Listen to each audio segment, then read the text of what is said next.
बाजार से जो शाक सब्जियां हम खरीद कर लाते हैं और उनका सेवन करते हैं, उन्हें कीट से बचाने के लिए किसान कीटनाशक का इस्तेमाल करते हैं, लेकिन पर्यावरण और मिट्टी के साथ साथ मानव स्वास्थ्य पर इसका विपरीत असर हो रहा है। यानी हम और आप जो फल सब्जियां और अनाज खाते हैं वह हमें सेहतमंद कम और बीमार ज्यादा कर रहे हैं। कुछ ऐसी ही बातें सामने आई हैं हाल ही में हुए एक अध्ययन में। दरअसल कानपुर के गणेश शंकर विद्यार्थी मेडिकल कॉलेज और चंद्रशेखर आजाद कृषि विश्वविद्यालय के हाल ही में हुए एक अध्ययन में चौंकाने वाले तथ्य सामने आए हैं।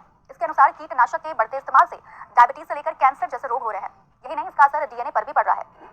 रिसर्च में करीब 200 किसानों के डीएनए में मिथाइलेशन की पुष्टि हुई है। वैसे तो ये प्रक्रिया सामान्य है, लेकिन अगर ये अनियंत्रित हो जाए तो ये खतरनाक साबित हो सकती है। इससे जीन्स पर प्रतिकूल असर पड़ता है और कई तरह की बीमारियां भी हो सकती हैं।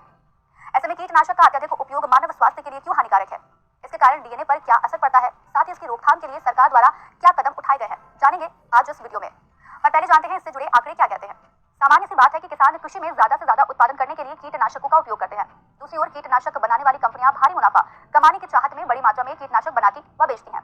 इससे जुड़े आंकड़ों पर नजर डालें तो कृषि एवं किसान कल्याण मंत्रालय के अनुसार भारत में वित्तीय वर्ष 2018-19 के दौरान 56,402 मीट्रिक टन रासायनिक कीटनाशकों का प्रयोग हुआ है। ये वित्तीय वर्ष 2021-22 तक बढ़ता हुआ 58,653 मीट्रिक टन पहुंच गया।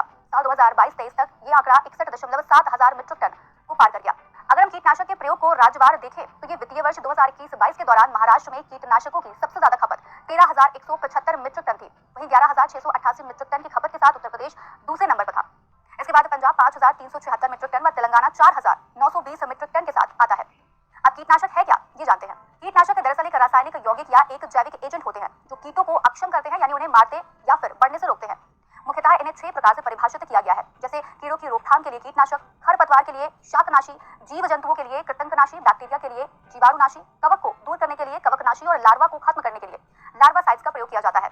इस पर पर्यावरण विशेषज्ञ विवेक ओझा क्या कहते हैं, आइए जानते हैं। कृषि की पैदावार बढ़ाने के लिए आज किसान अनेक तरीकों को अपना रहे हैं, लेकिन वो इस बात का ध्यान नहीं रख रहे हैं कि सस्टेनेबल तरीके से एग्रीकल्चरल प्रोडक्टिविटी कैसे बढ़ेगी, कैसे मिट्टी की जो उर्वरता है वो प्रभावित नहीं होगी। और आज जो कृषि अनुसंधान है अलग अलग प्रकार के उत्तर प्रदेश में, उनके रिसर्च में ये देखा जा रहा है कि इससे बुरी तरीके से जो एग्रीकल्चरल लैंड है वो प्रभावित हो रहा है, लेकिन मानव स्वास्थ्य भी बुरी तरीके से प्रभावित हो रहा है। तो जो इंसेक्टिसाइड, पेस्टिसाइड और अन्य प्रकार के हर्बिसाइड वगैरह इस्तेमाल किए जा रहे हैं, आज वो मनुष्य के शरीर में जाकर के बायो एक्यूमुलेशन का कारण बन रहे हैं। तो बायो एक्यूमुलेशन एक ऐसी प्रक्रिया है जिसके जरिए व्यक्ति के शरीर में जो टॉक्सिक केमिकल्स हैं वो वहां जाकर के जमा हो जाते हैं और वो फूड चेन का हिस्सा बन जाते हैं, और उसके चलते जो जेनेटिक इंजीनियरिंग है, जो जीन्स है, जो उसमें जीन्स में प्रोटीन का उत्पादन है, ये सारी चीजें प्रभावित हो जाती हैं। डीएनए की जो प्रक्रिया है वो प्रभावित हो जाती है। तो इससे कई प्रकार की बीमारियों को बढ़ावा मिलेगा, जैसे पार्किंसन डिजीज है, नर्वस सिस्टम से रिलेटेड जो डिजीजेस हैं, अन्य प्रकार की डिजीजेस को बढ़ावा मिल रहा है। तो कुल मिलाकर के कहने का आशय यही है कि अगर हमें एग्रीकल्चरल प्रोडक्टिविटी को बढ़ाने के लिए ऑर्गेनिक एग्रीकल्चर को हम बढ़ावा दें तो इन सब समस्याओं से निजात मिल सकता है। हमें इस बात को ध्यान में रखना होगा कि ठीक है, हम एक कृषि प्रधान देश हैं, अपनी प्रोडक्टिविटी बढ़ाने के लिए कार्य करें बेहतर तरीके से, लेकिन उसके साथ साथ हमें फूड चेन और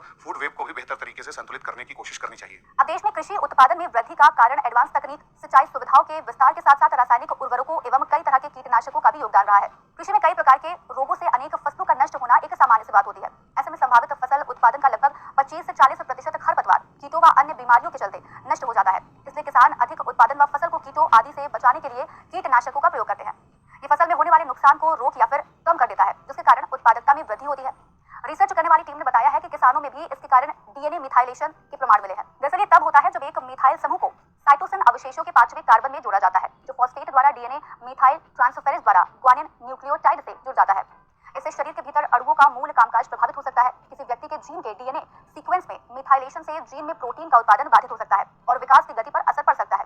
इससे डायबिटीज, हाइपरटेंशन, किडनी रोग, पार्किंसंस, मानसिक स्वास्थ्य समस्याएं जैसे कि तंत्रिका प्रणाली के विकार, बच्चों का मंदबुद्धि होना, ठीक से शरीर विकसित ना हो पाना जैसे विकार और कैंसर आदि होते हैं। इससे केवल मानव स्वास्थ्य नहीं बल्कि पर्यावरणीय चिंताएं भी बढ़ रही हैं। कीटनाशक का उपयोग अधिकतर कृषि में होता है, लेकिन मिट्टी के साथ साथ हवा पानी में भी ये व्याप्त हो जाता है, जिसके परिणाम स्वरूप ये कीटनाशक पर्यावरण को लाभ पहुंचाने वाले पौधों, पशु, जलीय जीव, पक्षी, वन्य जीव, सूक्ष्म जीव व कीटों की प्रजातियों को नष्ट कर देता है और उनके विलुप्त होने का खतरा भी पैदा हो रहा है। इसके बढ़ते उपयोग से मिट्टी में उपस्थित लाभकारी सूक्ष्म जीवों की संख्या घट रही है, जिसके कारण मिट्टी के स्वास्थ्य, उपजाऊपन व पैदावार आदि पर बुरा असर होता है। इसकी रोकथाम के लिए फरवरी 2023 में केंद्र सरकार ने कीटनाशक निषेध आदेश 2023 जारी किया था, जिसके तहत कीटनाशक टिकोफॉल, डिनोकॉप और मेथोमिल के निर्माण, बिक्री, आयात, परिवहन, वितरण और उपयोग पर रोक लगा दी गई थी। हालांकि इससे पहले 18 मई 2020 को जारी ड्राफ्ट नोटिफिकेशन के जरिए केंद्र सरकार ने 27 कीटनाशकों को बैन करने की बात भी कही थी। तो बस आज कार्यक्रम में इतना ही। हम फिर मिलेंगे कुछ नई जानकारी